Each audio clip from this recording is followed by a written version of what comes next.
Halo, Priska. Ibu, Suaranya udah kedengeran jelas? jelas Bu. Oke, sip karena udah on time. Boleh silahkan Priska mulai acaranya aja langsung ya. Oke Bu. Ya, halo semuanya. Selamat malam, senang sekali kita bisa bertemu lagi ya tentunya pada kesempatan hari ini. Nah, perkenalkan nama saya Friska Yunitiasa Putri yang akan memandu acara kita pada hari ini. Pada kesempatan hari ini, kita akan bahas mengenai bijak menggunakan antibiotik. Selain itu juga kita bakal sedikit berbeda ya tentunya. Bakal ada storytelling untuk sebagai ilustri. Gimana sih bahayanya resistensi antibiotik itu dalam tubuh kita. Nah, untuk lebih jelas lagi mengenai apa itu resistensi antibiotik dan antibiotik itu, kita akan dibahas oleh apoteker Jessica Arianti. Nah, sebelumnya kita akan membacakan sedikit riwayat kehidupannya ya. Kan ada istilah tuh, tak kenal maka tak sayang. Nah, jadi untuk case family semuanya, kalau ingin lebih dekat lagi dengan apoteker Jessica, mari kita lebih kenal lagi ya. Jadi kita harus kenalan lebih dekat lagi supaya silaturahminya juga tetap bersambung ya selamanya. Ya, Apoteker Jessica itu selaku founder sekaligus pendiri apoteker pengelola apotek Dies Farma. Beliau telah lulus sarjana farmasi di Institut Teknologi Bandung dengan jurusan farmasi klinis dan komunitas. Apoteker Jessica juga telah melanjutkan bidang studinya di apoteker di ITB juga dan lulus pada tahun 2017. Dan selain itu juga prestasi dan kemampuan dari apoteker Jessica tuh sangat dipercaya loh di lingkungan masyarakat, terutama di pelayanan masyarakat ya. Beliau juga telah mengikuti beberapa kejuaraan, terutama juara satu ya Bu, dari konseling farmasi di Korea Selatan. Telah mengikuti pelatihan farmasi di Jepang dan seminar farmasi juga di Taiwan. Selain itu juga beliau sangat dekat dan sangat aktif di pelayanan kefarmasian ya tentunya. Beliau sering mengikuti bakti sosial dan penyuluhan kesehatan. Jadi beliau itu sangat dekat dengan masyarakatnya. Eh, Apoteker Jessica juga telah berkontribusi dalam bidang pendidikan farmasi sebagai preceptor program praktik kerja apoteker dari Universitas Garut. Yang sering lebih keren itu bahasanya PKL ya Bu. Nah, Iya. sebagai pembimbing praktikum mahasiswa di ITB juga. Nah, itu dia sebagai riwayat kehidupan apoteker Jessica. Selanjutnya, mari kita sama-sama simak ya, gimana sih cara bijak menggunakan antibiotik itu. Kita persilakan untuk apoteker Jessica Arianti untuk memaparkan materi ini. Ya, silakan apoteker Jessica. Oke, terima kasih banyak. Ya, oke. Dadah. Ya, ya sekali lagi salam sehat buat semuanya yang sudah hadir. Terima kasih banyak untuk kesempatan dan waktunya yang diberikan. Terima kasih banyak juga untuk Priska telah memperkenalkan juga sedikit profil dari saya. Sangat tersipu jadinya. Terima kasih ya. Mudah-mudahan dengan adanya sharing dan edukasi ini bisa bermanfaat untuk kita semua ya. Oke, kita langsung mulai aja ya ke topik pembahasan hari ini adalah tentang bijak menggunakan antibiotik. Nah, eh, seperti biasa, kita harus tahu dulu nih tujuannya kita eh, membahas ini atau tujuannya kita mengerti atau paham tentang hal ini itu kenapa supaya kita bisa jadi lebih lebih bisa menerapkannya gitu. Nah, antibiotik ini menjadi suatu obat yang sangat penting ya untuk menyembuhkan penyakit, terutama penyakit infeksi bakteri. Apalagi sekarang kan lagi di masa pandemi seperti itu ya. Jadi kita sebagai masyarakat juga semakin meningkat tingkat kesadarannya mengenai bijak menggunakan obat. Terus di tengah pandemi ini juga mau mengingatkan dulu mungkin ya sedikit Jangan lupa juga prinsip dalam pandemi itu kita harus menerapkan imun, iman, dan aman gitu ya. Jadi tingkatkan daya tahan tubuh selalu, juga tetap melakukan protokol kesehatannya jangan kendor supaya kita menjaga keamanan bagi diri sendiri, keluarga kita, dan orang di sekitar kita juga. Dan juga kita kiranya bisa dengan terus beriman juga gitu ya, menjalani kehidupan dan kesempatan yang masih diberikan untuk kita ya. Nah, eh, sedikit tentang antibiotik dulu ya. Nah, antibiotik itu apa sih? Jadi kenapa kita rasanya udah familiar sih dengan sebutan antibiotik, tapi takutnya masih ada masyarakat yang masih belum paham betul apa itu antibiotik gitu. Terbukti juga sering juga masyarakat ke apotek gitu ya, meminta antibiotik untuk penyakit-penyakit yang sebenarnya tidak perlu antibiotik. Nah, disinilah kita pentingnya untuk memahami apa itu antibiotik, fungsinya apa, terus nanti kita akan bahas juga resistensi antibiotik ya, supaya untuk dalam menjaga kesehatan kita bisa lebih bijak lagi, terutama dalam penggunaan antibiotik ini. Nah, antibiotik ini adalah obat untuk membunuh atau menghambat pertumbuhan bakteri. Jadi hanya bakteri saja ya. Sedikit bercerita sedikitnya tentang sejarah penemuan antibiotik. Nah, sebenarnya antibiotik ini ditemukannya pertama kali pada tahun 1941 gitu. Jadi sebenarnya bukan obat yang terlalu baru juga, tapi juga tidak terlalu lama juga gitu. Jadi ini sebagai suatu penemuan yang pertama kali ditemukan oleh Alexander Fleming namanya. Nah, nama antibiotik pertama ini penicillin. Nah, kisahnya sedikit unik sih untuk penemuan antibiotik ini, karena jadi Alexander Fleming ini adalah seorang ilmuwan atau peneliti yang meneliti bakteri, kuman-kuman. Nah, pada suatu hari dia tuh lagi sumpek gitu ya, lagi mumet, jadi dia butuh liburan. Nah, dia pergi nih dari laboratoriumnya, dia liburan dengan lupa memasukkan satu cawan petri atau tempat untuk mengembangbiakan bakteri gitu. Harusnya kan dimasukin ke dalam inkubator atau ke tempatnya. Nah, dia tuh karena mungkin buru-buru atau gimana, lupa nih satu cawan petri ini ketinggalan.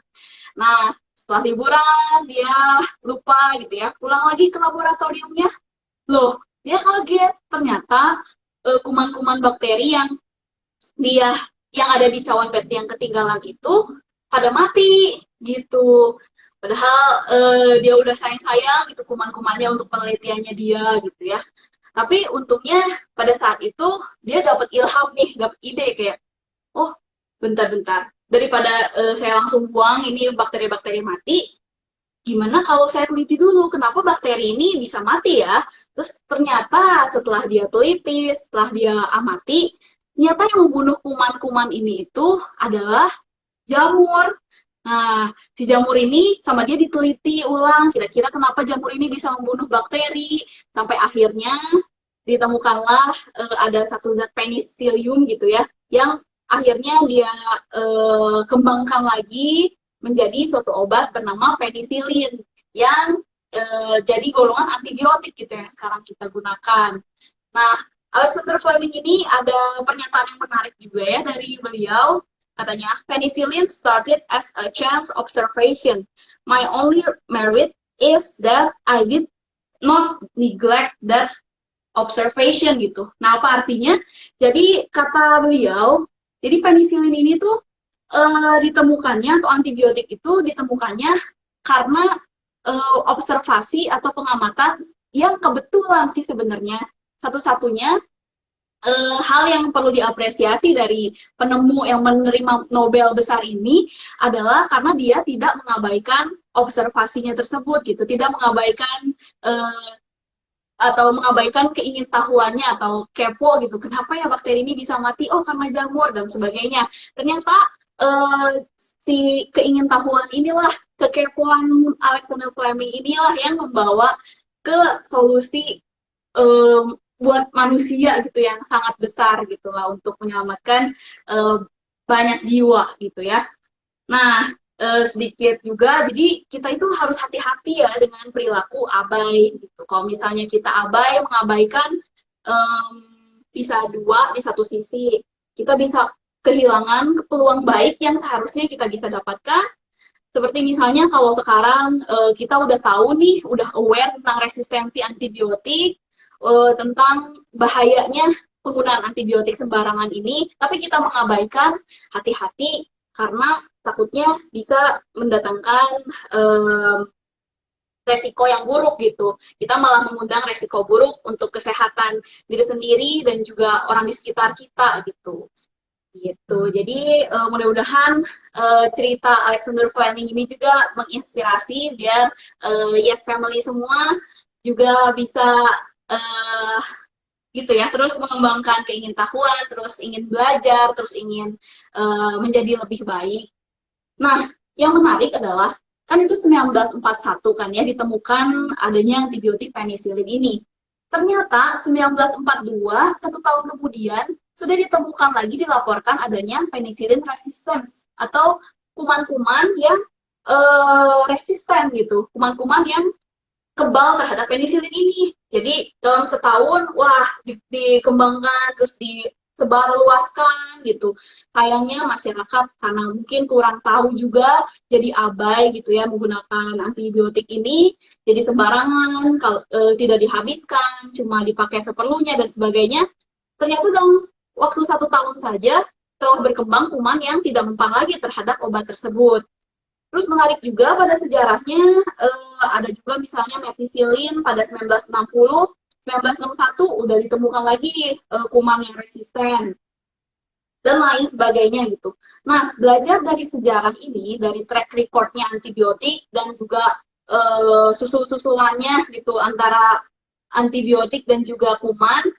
Nah, di sini tuh manusia harus buru-buru hati-hati nih, karena kalau misalnya tidak segera kita atasi, tangani dengan sungguh-sungguh gitu ya, takutnya ke depannya kita bisa kalah sama kuman-kuman ini, sehingga bisa terjadi bahaya-bahaya buat kesehatan masyarakat. Nah, oke. Nah itu tentang antibiotik ya. Kenapa sih antibiotik ini sering banget kalau misalnya mungkin Yes Family yang ke apotek Yes Pharma juga sering sering juga mendapatkan edukasi sedikit-sedikit. Kalau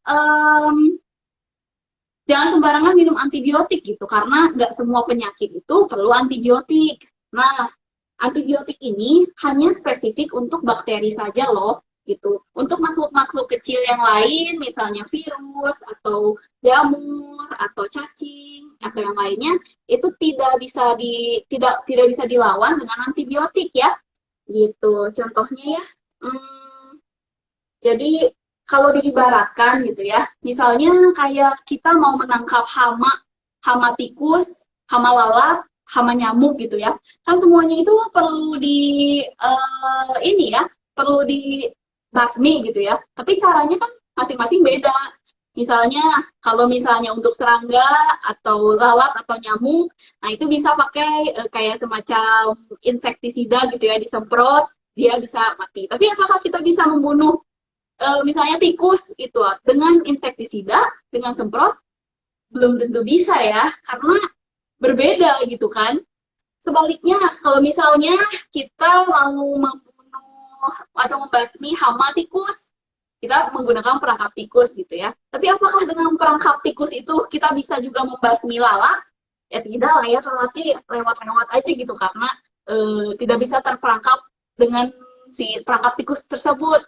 Sama halnya dengan bakteri, virus, cacing, dan lain sebagainya gitu. Jadi masing-masing penyebab penyakit ini itu ada senjatanya gitu yang spesifik untuk melawan si bakteri atau si virus kayak gitu. Makanya kalau misalnya kita terkena penyakitnya karena virus gitu ya, tapi kita pakai antibiotik. Nah, mirip dengan perumpamaan atau diibaratkan tadi, jadi kita tuh kayak menangkap lalat memakai perangkap tikus gitu. Jadi kan tidak efektif ya, tidak mempan gitu. Jadi makanya penting untuk mengetahui penyebab penyakitnya apa dan menggunakan obat-obatan yang sesuai dengan penyebab penyakitnya. Nah, bakteri itu sangat dekat loh dengan kehidupan kita. Jadi, sekarang pun di udara, di benda-benda yang ada di sekitar kita, itu tuh ada bakteri, ada kuman. Bahkan bakteri ini menjadi salah satu makhluk hidup yang daya adaptasinya sangat hebat loh, gitu. Bahkan ada bakteri yang bisa bertahan hidup di kutub utara gitu ya, di suhu yang sangat ekstrim dinginnya. Bahkan juga ada yang di suhu yang sangat ekstrim panasnya, misalnya di gunung berapi, itu ada loh bakteri yang bisa hidup di situ. Jadi bayangkan sebenarnya bakteri ini lebih kuat loh daripada manusia dari segi beradaptasi gitu. Kalau kalau diibaratkan karena dia itu makhluk hidup kan pada dasarnya, si bakteri ini memiliki insting atau naluri untuk bertahan hidup di tengah tekanan atau di serangan-serangan karena antibiotik. Oleh karena itulah dia jadi mengembangkan adanya sistem pertahanan gitu ya, sehingga dia lama-lama gak mempan lagi sama antibiotik. Nah, semakin banyak kita ngasih tahu si bakteri ini tentang senjata kita, semakin cepat dia juga mengembangkan mekanisme atau strategi-strategi untuk bertahan hidup gitu, untuk mempertahankan serangan tersebut gitu. Ya, jadi mirip juga lah kayak kita misalnya sekarang di tengah pandemi kita melawan virus kan ya. Betapa tidak berdayanya kita gitu, di hadapan makhluk renik yang kecil yang bahkan kita nggak bisa lihat gitu kan. Alangkah disayangkannya gitu, mungkin sekarang pandemi mulai kerasa gitu, jadinya kayak alangkah menyeramkannya gitu ketika kita menghadapi sesuatu yang tidak terlihat dan kita tidak punya senjatanya, dan akhirnya yang kita bisa lakukan nalurinya adalah untuk bertahan aja gitu, misalnya pakai masker, protokol kesehatan dan lain sebagainya kan ya.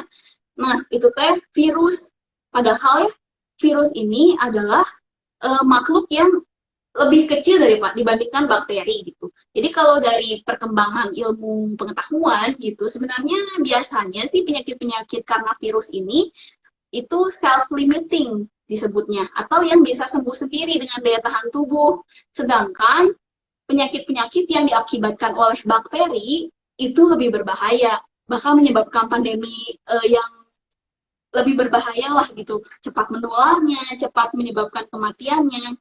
Jadi bisa dibayangkan kalau sekarang ini kita tidak aware dan tidak waspada terhadap resistensi antibiotik ini, bahayanya bisa berganda kali lebih serem daripada sekarang gitu, pandemi karena virus. Oleh karena itu, ini benar-benar udah warning dan kita harus berhati-hati terhadap penggunaan antibiotik ini, karena semuanya itu keputusan kita yang bisa mengendalikan diri, yang bisa save antibiotik ini supaya di masa depan masih bisa digunakan gitu. Oke, dan yang saya percaya juga adalah hak pasien untuk mendapatkan pengobatan yang tepat dan optimal gitu ya, untuk meningkatkan hasil terapi yang aman, efektif, dan berkualitas. Sama halnya dengan antibiotik juga, sama dengan penggunaan antibiotik. Kalau misalnya kita lalai atau kita kayak menutup mata terhadap penyalahgunaan antibiotik yang sembarangan ini, sama saja kita tidak bertanggung jawab penuh gitu terhadap kesehatannya pasien. Begitupun juga dengan Yes Family semua.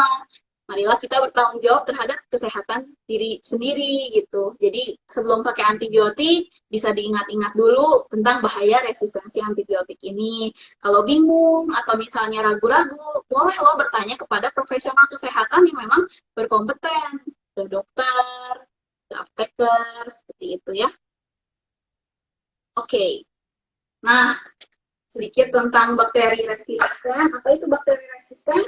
Bakteri resisten adalah kondisi saat bakteri penyebab penyakit telah kebal terhadap obat antibiotik yang digunakan gitu ya. Jadi kumannya jadi kebal gitu ya, udah nggak bisa lagi dilawan pakai serangan yang sama, serangan antibiotik yang sama. Nah, mau memaparkan sedikit atau share beberapa data, ternyata berdasarkan riset kesehatan di Indonesia pada tahun 2019, riset internasional pada tahun 2019, ada 60,4% bakteri resisten dari berbagai negara loh. Jadi sangat banyak. Kalau misalnya diprediksikan juga oleh para ahli, katanya kalau misalnya kita tidak aware atau tetap sembarangan menggunakan antibiotik, itu 20 atau 30 tahun ke depan, bahaya jumlah kematian karena resistensi antibiotik ini akan terus berlipat ganda gitu. Nah, hal itulah yang mau kita cegah. Oleh karena itu, kampanye untuk bijak menggunakan antibiotik ini terus kita gencar sharingkan atau kita edukasikan gitu ya. Bakteri itu berevolusi sangat cepat loh. Naluri bertahan hidupnya itu memang luar biasa gitu ya. Makanya kita sekarang juga mungkin familiar dengan istilah mutasi gitu. Nah, mutasi itu tuh adalah salah satu naluri untuk beradaptasi dari makhluk-makhluk rendik ini, makhluk-makhluk kecil ini loh. Makhluk-makhluk yang menyebabkan penyakit. Oleh karena itu kita harus berhati-hati. Nah, perkembangan antibiotik tidak mampu menyamai kecepatan bakteri dalam berkembang. Jadi setelah di riset juga, kalau misalnya penemuan obatnya itu segini gitu ya, kecepatan apa ya kecepatan berkembangnya atau jadi makin pinternya si bakteri itu jauh di atasnya gitu.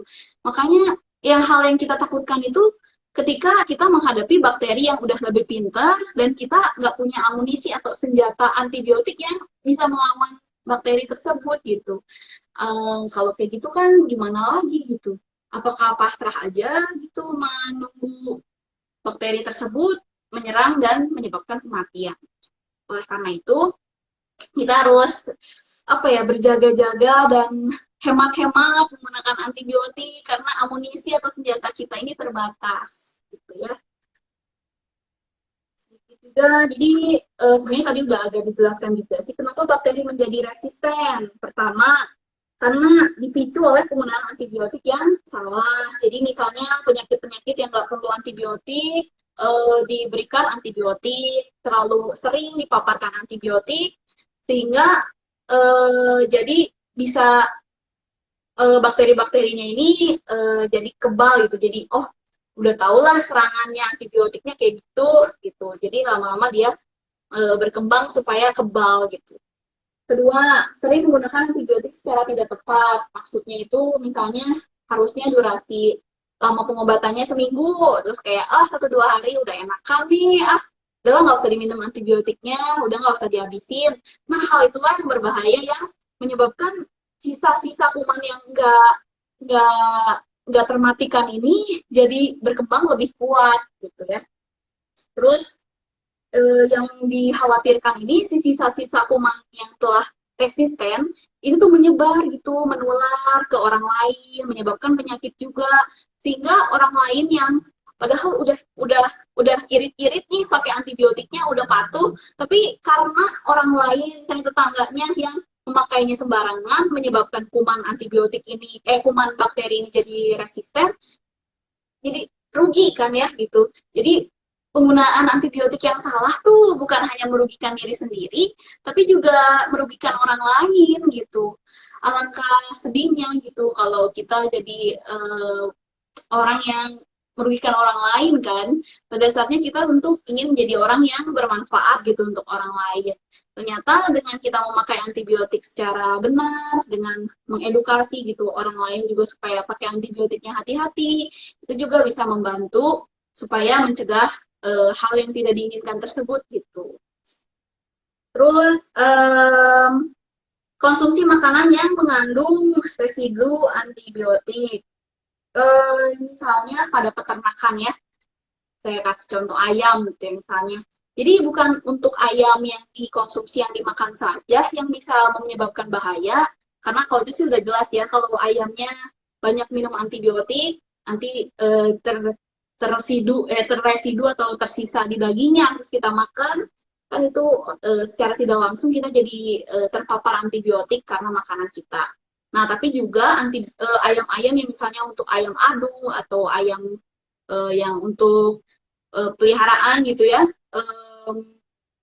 itu juga kalau misalnya terlalu sering menggunakan antibiotik, dikhawatirkan ada mutasi yang menyebabkan si ayam tersebut bisa menularkan penyakitnya ke manusia. Dan ini bukannya tidak mungkin gitu. Makanya kenapa ada flu burung atau kayak penyakit-penyakit yang dari hewan menular ke manusia. Itu karena disebabkan mutasi tersebut gitu. Nah, jadi hati-hati ya. Terus tertular bakteri yang sudah resisten. Nah, itulah penggunaan antibiotik yang tidak bijak itu bisa menyebabkan bahaya lingkungan dengan cara si kuman resistennya itu menular dengan misalnya di udara atau di air atau di manapun gitu ya.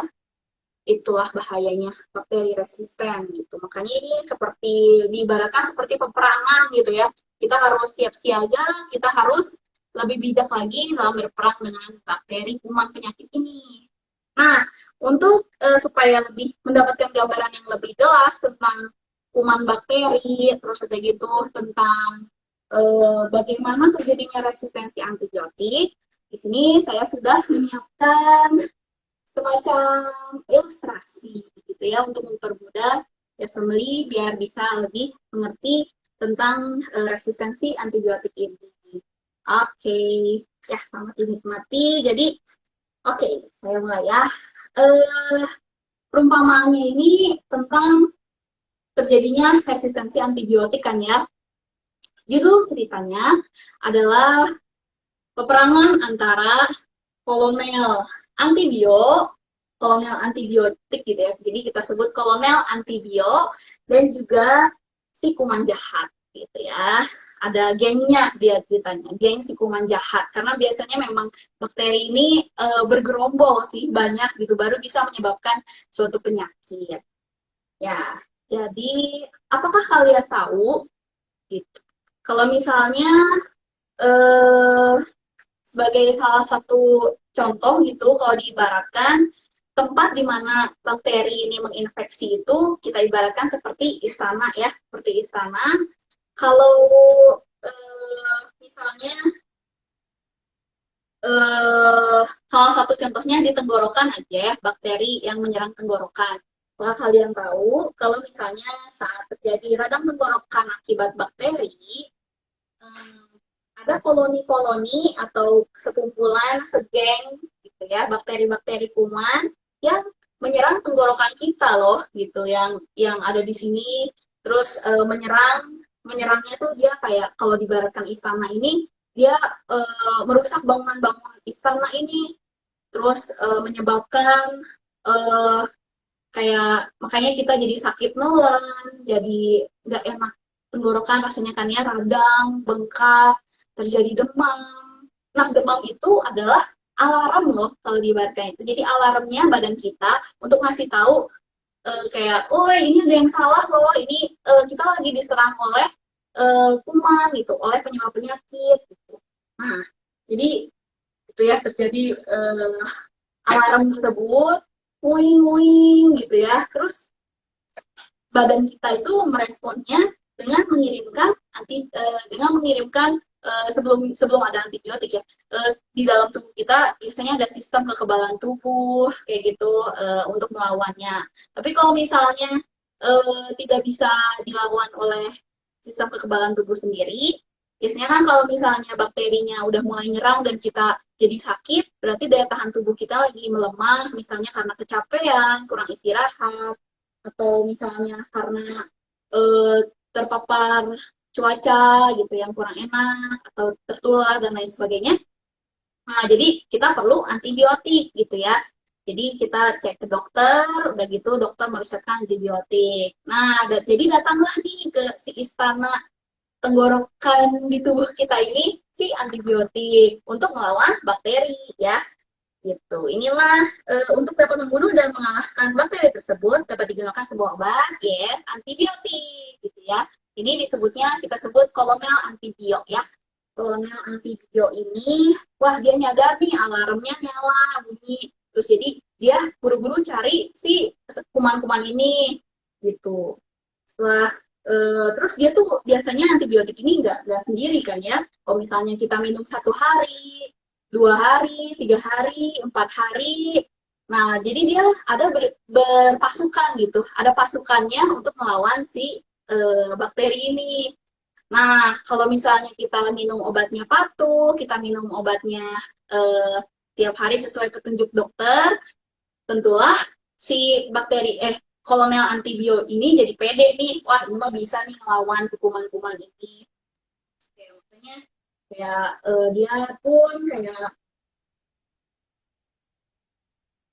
ini ya katanya serang gitu, terus udah gitu wah si kuman-kumannya ini bakteri jahatnya jadi pada mati gitu ya, pada terlawan. Tidak ya. Nah, tapi kalau misalnya pada saat penyerangan tersebut tiba-tiba kita berhenti minum antibiotiknya gitu, tiba-tiba eh, kita nggak menghabiskan obatnya. Hal tersebut yang membuat si kolonel antibiotik jadi kaget gitu, wah gitu. Ini si teman-temannya ini pasukannya tiba-tiba hilang kan karena kita nggak minum antibiotik lagi. Tiba-tiba dia jadi sendirian gitu, tiba-tiba jadi sendirian. Terus udah gitu akhirnya si bakteri ini yang tadinya udah sembunyi nih, udah ngumpet gitu ya, karena karena kan tadi yang udah diserang, padahal ya karena udah penyerangan gitu kan si karena kumannya terpukul mundur gitu ya, jadi dia sembunyi. Tapi karena misalnya kita nggak patuh minum antibiotik nggak sampai habis, ini membalikkan keadaan gitu ya. Jadi si kasihan si kolonel antibionya jadi sendirian melawan kuman-kuman gitu. Akhirnya beberapa beberapa kuman yang menyadari kesempatan tersebut, mereka membuat mekanisme resistensi gitu. Nah, mekanisme resistensi itu kalau misalnya diibaratkan kayak mereka itu buat tameng, buat helm gitu ya untuk mempertahankan serangan dari si antibio ini. Kalau kita lihat kayak kalau diibaratkan itu kolonel antibio ini kan bawa pedang, punya perisai, terus dia bisa menyerang sehingga bisa efektif gitu ya sebelumnya. Tapi karena mereka mengembangkan mekanisme resistensi ini, sekarang mereka si bakteri ini jadi kuman resisten gitu ya. Jadi kuman resisten, kita lihat tuh dia udah pakai helm resistensi, dia punya juga perisai resistensi, sehingga ketika dengan serangan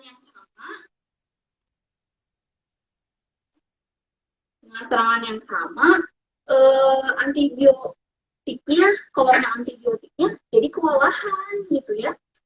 Ini ya, ini kan ya, dia jadi kewalahan, udah sendirian, udah nggak ada pasukannya, terus udah gitu kumannya makin kuat. Jadi si kuman-kuman ini pun memukul balik gitu ya, memberikan serangan balik gitu. Sehingga sekarang keadaan jadi berbalik gitu kayak wah gitu sekarang kumannya jadi menang, antibiotiknya jadi kalah. Kalau kolonel antibiotik ini dia terdesak ketika dia misalnya mau uh, serang lagi, dia sahabat lagi si kuman ini, serangannya tidak mempan karena tertahan helm gitu misalnya kalau diibaratkan. Terus kalau waktu dia mencoba untuk menusuk pakai pedangnya kayak gitu, dia tertahan juga oleh tamengnya yang dibuat oleh bakteri resisten ini gitu, si kuman jahat yang resisten ini. Pada akhirnya kolonel antibiotik ini jadi terpukul mundur, dia pun tidak berdaya lagi gitu, serangannya tidak mempan lagi. Dia pun akhirnya harus memanggil memanggil yang lebih atas levelnya, kita sebut misalnya jenderal gitu ya, di atasnya kolonel kan jenderal gitu ya. Dia memanggil jenderal kayak jenderal antibio, tolong gitu kalau misalnya ada antibiotik di atasnya yang kita ibaratkan seperti jenderal antibiotik itu, ya berarti mungkin ada kesempatan untuk si kuman resisten ini dikalahkan. Tapi kalau misalnya udah yang paling atas nih, pasukannya udah yang paling paling tinggi yang kita punya dan nggak ada lagi, sedangkan mereka kalah, ya udah deh, kuman resisten ini akan menguasai istana gitu, istana tempat di mana terjadi infeksi tersebut gitu ya. Dan saat itulah manusia atau antibiotik, jadi kalah dengan kuman resisten gitu. Jadi apa sih moral ceritanya gitu ya? Apa sih intisarinya gitu yang kita perlu ingat dan mengerti betul dan juga kita harus terapkan. Jadi gunakanlah antibiotik dengan bijak untuk melindungi kita semua dari kuman resisten ini gitu. Kalau kita mungkin mencerna cerita ini gitu ya, kuman resisten ini terjadi kan karena adanya kesempatan gitu ya, karena dia diberikan kesempatan,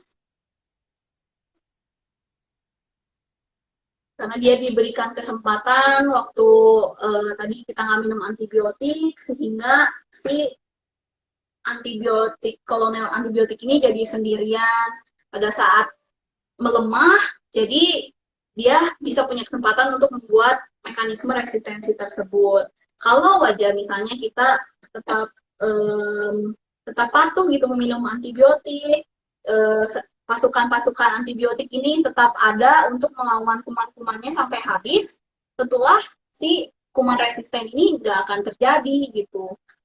Oleh karena itu, pesan moralnya adalah ini ya tips-tipsnya dalam kita bijak menggunakan antibiotik. Ada 5T. Nah, 5T ini apa sih? 5T ini yang pertama, kita tidak boleh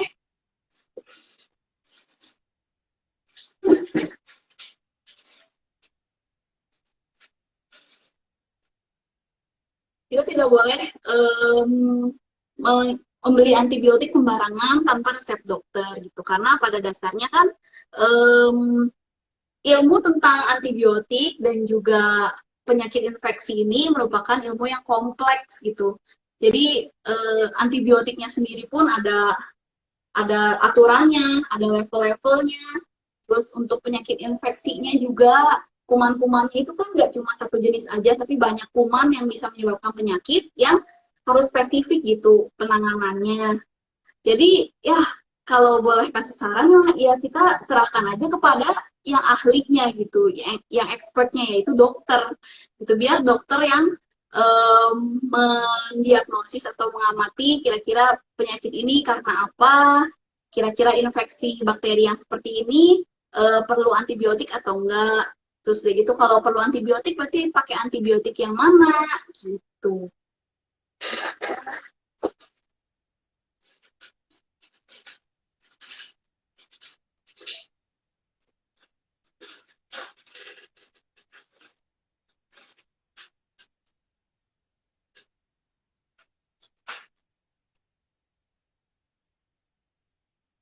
Nah, terus dari itu tipsnya lagi, kalau misalnya kita dengan adanya resep dokter, jadi dokter juga yang menentukan dosisnya, waktu pemberian obatnya, terus masa henti obat atau durasi pengobatannya, gitu. Itu dokter yang menentukan. Juga perlu ada rotasi antibiotik gitu yang perlu diperhatikan dalam menggunakan antibiotik. Nah, rumit kan ya. Jadi daripada kita kasarnya mah sok pinter gitu ya menggunakan antibiotik yang akhirnya salah, mending dipercayakanlah dengan yang memang ahlinya gitu, yaitu dokter. Jadi kalau misalnya kita merasa, aduh ini ada gejala-gejala penyakit infeksi, ini perlu antibiotik atau enggak ya? Gitu. Biarlah kita merendahkan hati kita gitu untuk tanya kepada profesionalnya. Gitu. Kita percayakan kepada profesionalnya yaitu dokter. Jadi pastikan jangan membeli antibiotik sendiri tanpa resep dokter ya.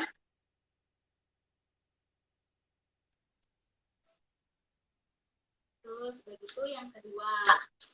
Tips yang kedua adalah tidak menggunakan antibiotik untuk selain infeksi bakteri. Nah, jadi perlu dipertimbangkan resiko dan manfaat antara penggunaan antibiotik ini memang bermanfaat untuk melawan penyakitnya dan juga resikonya, karena antibiotik itu kan pada dasarnya juga adalah obat gitu ya, obat yang memiliki efek samping gitu, makanya kita perlu mempertimbangkan resikonya. Nah, suatu usaha yang sia-sia melawan penyakit selain bakteri memakai antibiotik gitu. Seperti yang tadi saya sudah jelaskan juga, diibaratkan hama gitu ya. Jadi kita tuh pakai serangannya yang kurang tepat gitu. Jadinya kan sia-sia gitu ya kalau misalnya menggunakan antibiotik ke penyakit yang bukan karena antibiotik. Nah, yang jadi masalah itu kita tuh nggak tahu ini penyakitnya karena bakteri atau karena virus. Karena kadang-kadang mirip gitu. Kayak misalnya salah satu contohnya penyakit batuk pilek atau tadi radang tenggorokan aja. Radang tenggorokan aja nggak semuanya disebabkan bakteri gitu. Malah seringkali tidak disebabkan bakteri. Kalau contohnya batuk yang disebabkan bakteri itu biasanya ya itu ini perlu juga tetap dicek ke dokter. Biasanya ada lendir atau dahaknya berwarna hijau kental gitu. Kalau misalnya karena virus, biasanya enggak sih lendirnya bening atau misalnya putih kayak gitu. Makanya kita perlu mengecek penyebab penyebab penyakitnya gitu. Nah, dan ada juga beberapa gejalanya yang mirip, misalnya demam. Demam bisa disebabkan bakteri, ya ada demam. Kalau ada virus bisa juga gitu. Makanya kompleks gitu untuk mengetahui penyebab penyakitnya gitu. Oleh karena itu sih, kalau saran saya dicek ke dokter gitu. Kalau misalnya untuk awal-awal penyakitnya, tentunya tipsnya banyak istirahat, banyak minum air putih hangat, tingkatkan daya tahan tubuh gitu. Kalau misalnya membaik sendiri, kemungkinan itu karena virus yang sifatnya self-limiting disease. Tapi kalau misalnya keadaannya menjadi lebih buruk, lebih baik buru-buru cek ke dokter. Oke, terus tips yang ketiga, tidak menyimpan antibiotik untuk persediaan di rumah. Nah, ini data riset kesehatan dasar di Indonesia pada tahun 2013 itu hasilnya agak agak ini ya, agak disayangkan. Ternyata ada 35,2% dari masyarakat kita yang menyimpan antibiotik di rumah gitu sebagai cadangan. Dan 86,1%-nya itu tanpa resep gitu. Nah, berarti kan ini kan udah penyalahgunaan ya. Padahal kan kalau kita pikir-pikir, kok mereka bisa stok antibiotik, padahal kan antibiotik pertama harus pakai resep dokter, terus kalau misalnya udah dikasih antibiotik juga harus habis. Nah, jadi yang di stok ini tuh apa? Apakah sisa karena nggak diminum sampai habis, atau karena dibeli sembarangan tanpa resep dokter gitu. Ya, ayo kita mulai sedikit-sedikit perubahan, sebaiknya hati-hati menggunakan antibiotik ya. Terus, tips yang keempat, tidak memberikan antibiotik sisa kepada orang lain. Nah, ini juga sih yang sering juga ketemu di lapangan. Misalnya niatnya baik gitu ya, pengen tetangganya atau saudaranya gitu cepat sembuh dengan gejala yang mirip kan ya. Jadi dia pikir kayak, oh saya juga dikasih kok waktu itu antibiotik ya, kasih juga lah sisanya ke orang ini gitu. Padahal mah saya mengerti gitu, niatnya mah baik sih, kayak pengen saudaranya atau temennya atau tetangganya cepat sembuh juga. Tapi hati-hati karena ternyata niat baik kita itu bisa bisa jadi hasilnya kurang baik kalau misalnya tidak juga eh, dengan bijaksana gitu memberikan antibiotiknya. Pertama, kalau kayak gitu, kita tidak berhak sebagai masyarakat awam, kita nggak berhak menyarankan antibiotik ke orang lain. Karena yang berhak adalah dokter, gitu. Cuma dokter aja yang bisa meresepkan antibiotik kan ya. Kedua, kondisi orang tuh beda-beda gitu. Bisa jadi gejalanya mirip, tapi penyebab penyakitnya berbeda gitu. Um, jadi kasihan kan, akhirnya dia jadi diobatin dengan obat yang tidak tepat sasaran. Ketiga, kalau misalnya pengobatan itu idealnya adalah spesifik atau individual gitu untuk satu orang dengan beda orang itu dosisnya bisa beda, terus bentuk pengobatannya juga bisa beda. Terus perlu dipertimbangkan juga kondisi-kondisi khusus, misalnya kalau ada alergi.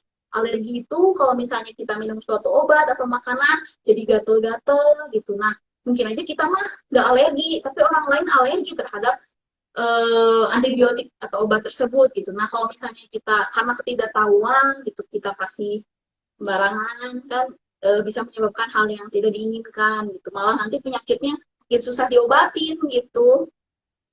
Terus kondisi khusus lain, misalnya kalau orang lain ada penyakit lain, contohnya ada hipertensi atau ada penyakit lambung atau penyakit pencernaan yang harusnya nggak boleh minum obat yang kita mau kasih ini, kan itu bisa berbahaya juga gitu.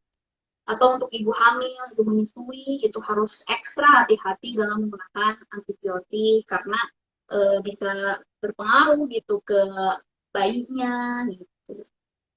Oke, nah ada sedikit data juga berdasarkan riset di Indonesia juga lebih dari 135 ribu orang itu meninggal akibat tidak bijak dalam menggunakan antibiotik gitu. Jadi hati-hati gitu karena antibiotik ini tidak bisa sembarangan ya.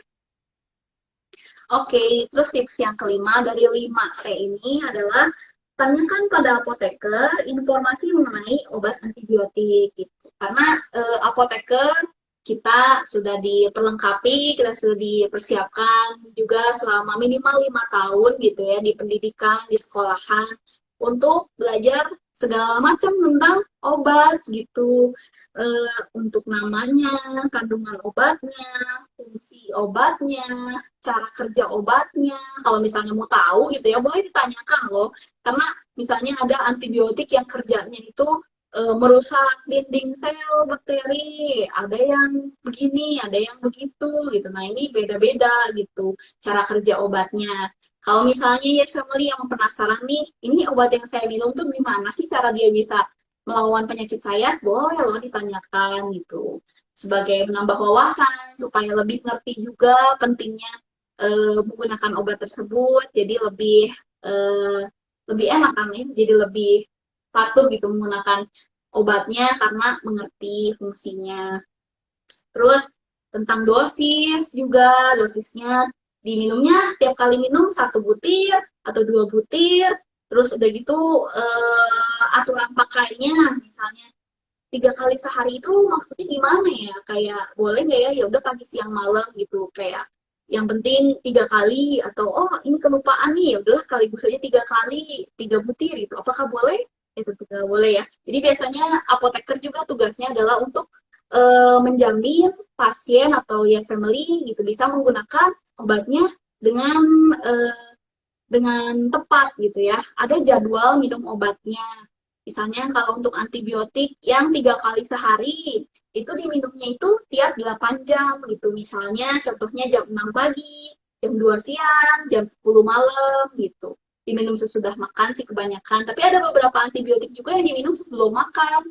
Karena kalau misalnya dicampur dengan makanan, justru dia penyerapannya jadi kurang baik. Nah, itu juga bisa ditanyakan kepada apotekernya gitu untuk cara penggunaan obatnya gitu ya.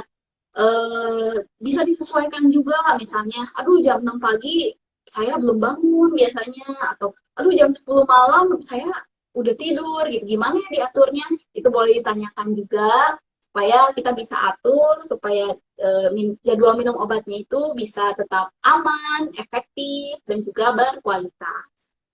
Terus udah gitu tentang interaksi obat. Nah, ada beberapa obat yang berinteraksi. Misalnya dalam halnya antibiotik. Contohnya ada beberapa antibiotik yang berinteraksi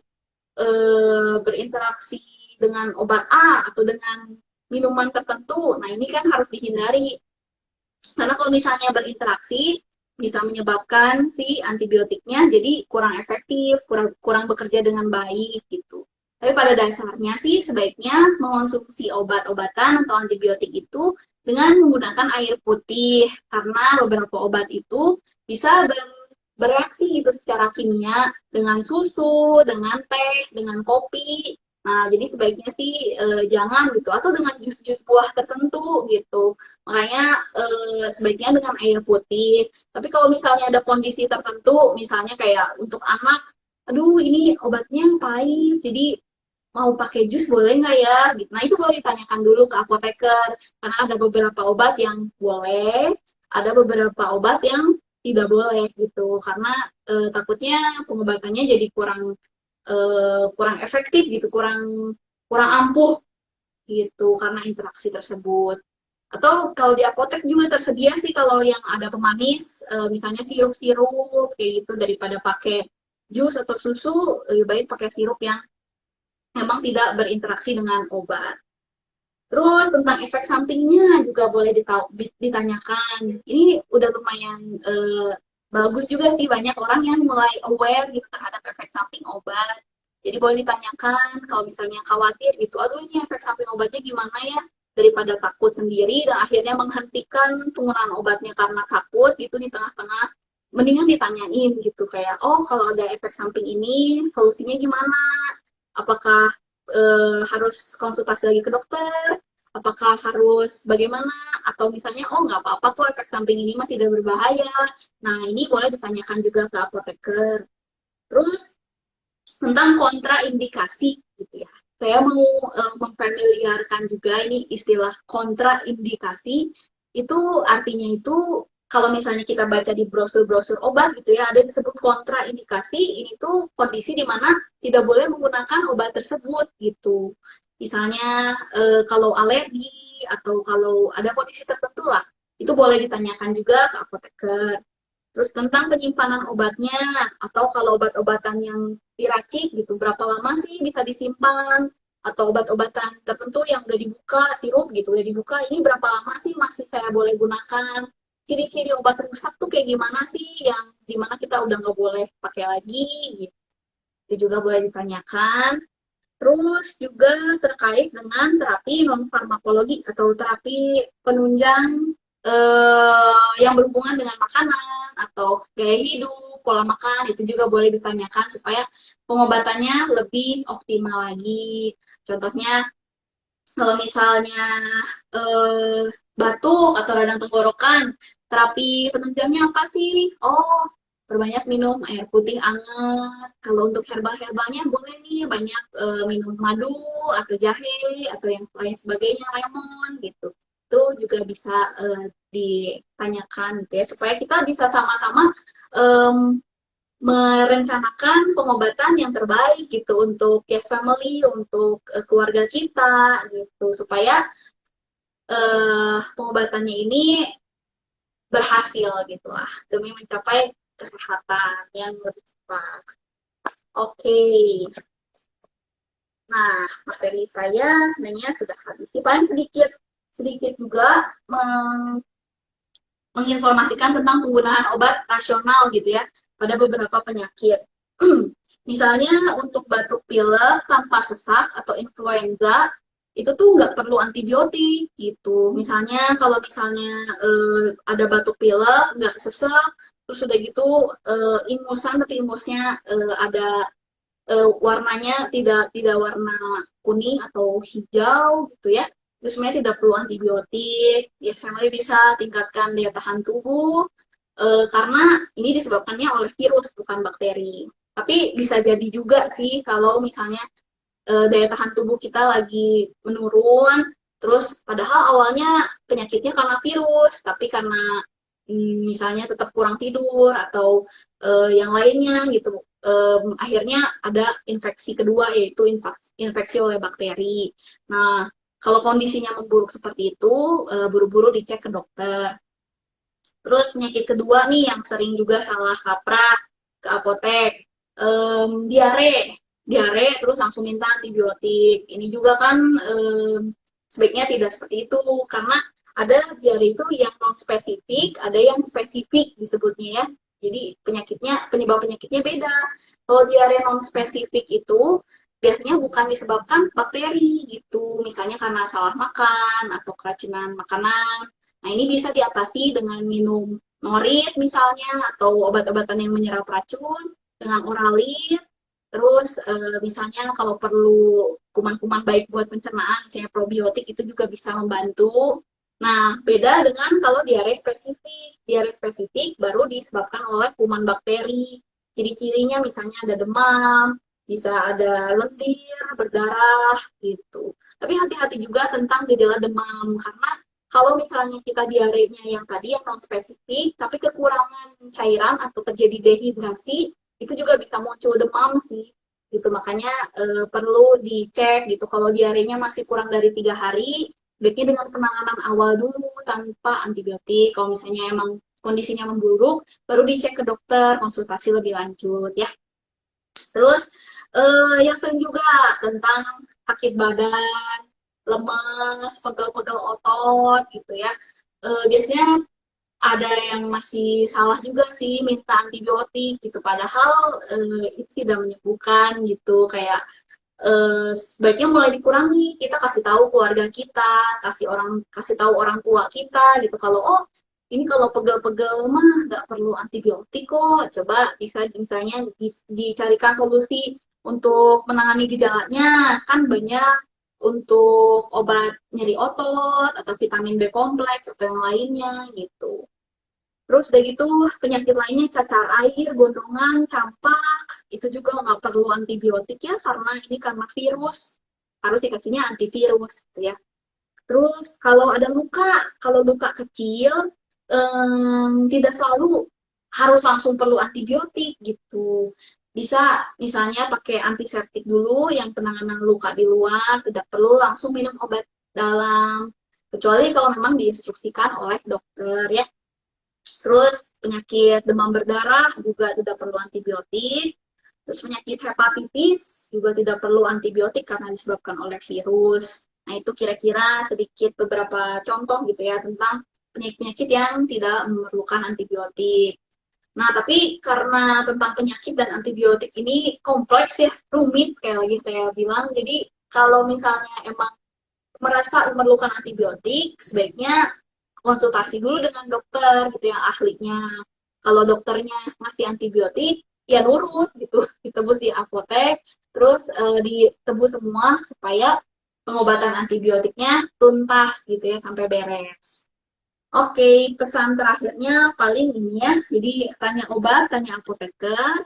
Marilah kita bijak menggunakan antibiotik karena antibiotik itu adalah warisan untuk anak cucu kita gitu.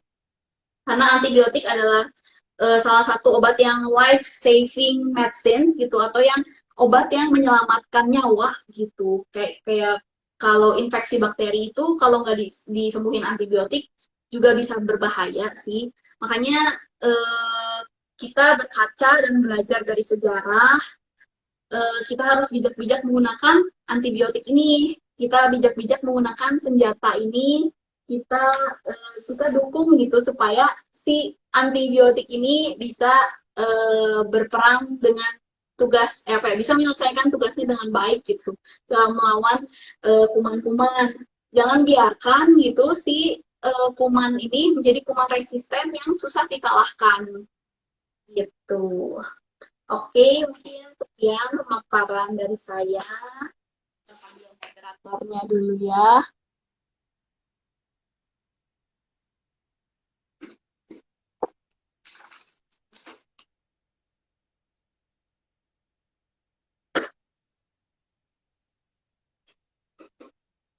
Kalau misalnya ada yang mau ditanyakan, boleh silahkan ditanyakan. Kita diskusi, kita membahas bareng seputar tentang antibiotik ya. Oke, Friska. Ya. Oke, materi Katanya silahkan.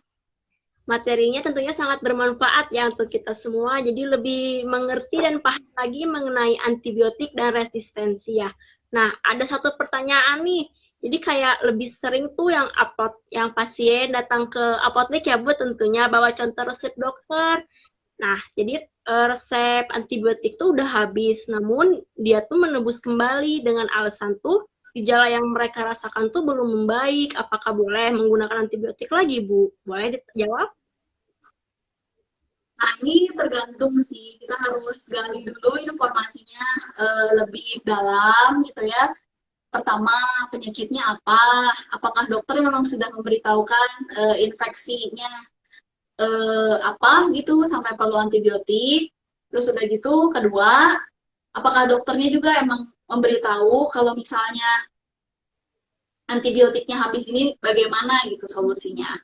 Kalau kebanyakan sih idealnya kalau misalnya sudah menggunakan antibiotik tersebut, terus penyakitnya belum sembuh, padahal udah diresepkan, udah nurut gitu ya sama resep dari dokternya, sebaiknya sih kembali lagi ke dokternya.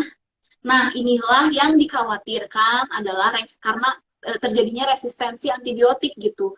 Jadi padahal udah minum antibiotiknya, tapi nggak mempan untuk melawan kumannya. Kemungkinan si kumannya itu ya si kuman resisten ini, sehingga perlu antibiotik yang lebih tinggi gitu. Nah, untuk mendapatkan antibiotik yang lebih tinggi ini ya perlu dicek lagi ke dokternya dan ditentukan oleh dokter gitu sih kira-kira. Nah, gitu ya. Jadi kalau misalnya ada yes family, keluarganya atau anaknya yang aduh tadinya perasaan pakai obat antibiotik yang ini mempan-mempan aja, kok sekarang jadi nggak mempan ya gitu. Kok sekarang pakai obat ini nggak sembuh-sembuh ya gitu. Nah itulah yang disebut resistensi antibiotik gitu. Eh, akibatnya, ya itu akibatnya kita harus pakai antibiotik yang lebih tinggi. Yang kalau misalnya ini sekarang ini level 1 gitu ya, terus oh ya udahlah masih ada level 2 nih, masih tersedia nih amunisi atau senjata kita. Terus level 3 level 4 terus nanti kayak kita terus terus naik level antibiotiknya sampai stuck gitu, sampai udah nggak ada lagi yang di atasnya antibiotik ini. Terus gimana dong solusinya gitu? Kayak itulah yang kita takutkan, yang kita khawatirkan. Makanya pencegahan resistensi antibiotik ini sangat penting gitu. Lebih baik mencegah daripada mengobati kan ya prinsipnya. Jadi gitu sih. Tadi yang kayak diceritain Friska itu memang benar-benar terjadi gitu di lapangan. Memang banyak yang terjadi resistensi antibiotik gitu. Karena itu penting peran kita di sini untuk bijak menggunakan antibiotik. Oke, gitu sih kira-kira. Terima kasih. Ya, oke Bu, kita cukupkan mungkin ya untuk materi hari ini. Kalau misalkan ada pertanyaan lainnya untuk Bapak atau Ibu, boleh silahkan menuliskannya di kolom komentar ya. Soalnya nanti live IG ini akan kita share tentunya di Instagram Apotekes Pharma. Ya, jadi kesimpulan yang kita dapatkan hari ini bahwa penting loh untuk menghabiskan obat antibiotik terutama sesuai dengan anjuran dokter ya Bu. Karena bahaya kalau misalkan udah terjadinya resistensi antibiotik. Dan sebaiknya kalau untuk menggunakan antibiotik itu konsultasi dulu ke dokter untuk lebih amannya mengenai dosis terutamanya ya. Dan kan setiap orang tuh memiliki alergi mengenai antibiotik ya Bu. Jadi segitu kesimpulannya. Apakah ada yang ingin ditambahkan oleh Ibu? eh Cukup sih, mudah-mudahan pemaparan ini, informasi ini dengan adanya ilustrasi juga tentang perumpamaan juga tentang peperangan kita anti di sisi kita eh, di satu sisi kita gitu punya antibiotik, tapi di sisi lain si kuman-kuman ini juga dengan nalurinya bertahan hidup gitu, dia juga berkembang gitu jadi lebih kuat. Nah, oleh karena itulah kita harus tetap bijak menggunakan antibiotik. Karena ini ya, balik lagi karena antibiotik itu sebagai warisan untuk anak cucu kita. Jangan sampai karena kita tidak bijak, terus nanti anak cucu kita yang merasakan dampaknya gitu. Mereka jadi nggak bisa pakai antibiotik lagi karena semua kuman-kuman udah lebih kuat gitu daripada antibiotik yang kita punya gitu. Oke, semoga bermanfaat buat semuanya. Mohon maaf kalau misalnya ada salah-salah kata. Kalau misalnya masih ada yang mau ditanyakan lebih lanjut, feel free gitu ya. Jangan sungkan untuk menghubungi kontak-kontak Apotek Yes Pharma. Saya Apoteker Jessica, juga ada juga tenaga kefarmasian kita di Apotek Yes Pharma, Friska, dan teman-teman semuanya juga siap membantu dan melayani Yes Family semuanya. Oke, gitu aja palingnya. Kita tutup dengan satu slogan kita ya di Apotek Yes Pharma, yaitu Say Yes to a Healthier You. Karena kita mau terus yes gitu, memiliki sikap hati yes untuk menjadi lebih sehat lagi. Oke, satu, dua, tiga. Say yes to a healthier you. Oke, gitu ya. Terima kasih semuanya. Terima Happy kasih. weekend. Ya, terima kasih. Terima kasih.